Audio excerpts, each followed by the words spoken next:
Sir ప్రజావాయిస్లో సిరాచుక్క చూద్దాం. ప్రజావాయిస్లో సిరాచుక్క. ఉసర వెళ్ళి తన ప్రాణాపాయ స్థితిలో మాత్రమే రంగులు మార్చుకుంటుంది. రాజకీయ నాయకులు వారి స్వలాభం కోసం పూటకో మాటతో నీటి మీద రాతల్లాగా ప్రజలకు హామీలను వెదజల్లుతూ తుంగలో తొక్కుతూ రంగులు మారుస్తూ అంతరాంగికంగా ప్రజలను అడ్డదిడ్డంగా దోస్తూనే దాస్తున్నాడు. నిత్య శ్రమజీవులైన నా ప్రజలు దోస్తున్న వాడికి బానిసలుగా మారి జేజేలు పలుకుతూ భజన చేస్తున్నారు.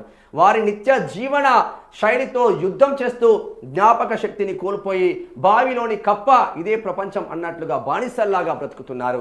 పెత్తందారి స్వార్థ రాజకీయ వ్యవస్థలో ఉద్యమాల పేరుతో అసువులు బాసిన ఆకాశ వీధిలోని తారలు ఎందరో అంటూ మా యాకన్న గాడిపల్లి యాకన్న రాయపర్తి పాలకుర్తి నుంచి రాసిండు. యాకన్న ఎవరో కాదు, మా ప్రజావాయిస్ జర్నలిస్టు, మా పాలకుర్తి నియోజకవర్గ ఇన్ఛార్జి యాకన్న. వాస్తవంగా ఒక లీడర్ అనేవాడు ఎట్లా ఉండాలి? 10 మంది లీడర్లను తయారు చేయాలి.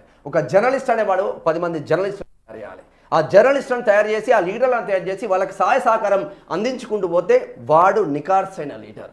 ఒక లీడర్ 10 మంది లీడర్లను తయారు చేసి వాళ్ళకు పదవులు ఇప్పించుకుంటూ పోతే వాడు లీడర్ అవుతారు. కానీ స్వార్థపూరిత రాజకీయాలను పెట్టి వాని చుట్టే తిప్పుకుంటూ బావిలోని కప్పల్లాగా ఆ బావిలో కప్పలు నీళ్ళున్నంతసేపుగా మాకు డోకా లేదనుకుంటారు. ఆ నీళ్లు మునిగిన తర్వాత కప్ప పరిస్థితి ఏంటో తెలుస్తుంది. అందుకే యాకన్నా జబర్దస్త్గా రాసేళ్ళు మీకు మంచి ఫ్యూచర్ ఉంటుందన్న కష్టపడండి.